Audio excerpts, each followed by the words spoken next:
दोस्तों राधे राधे।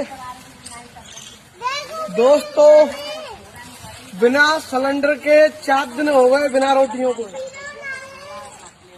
अब देसी रोटी खाओ दोस्तों, लकड़ी काट के लानी पड़ रही है दोस्तों। भैया जो लकड़िया ने दो के रख दो काट के कमरा में।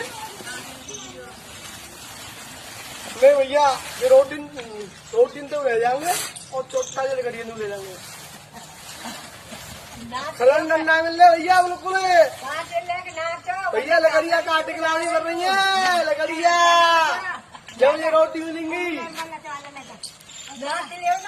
अरे फिर से आए गए चूल्हे को जमानो और गैस को खानो दो बंद कराए।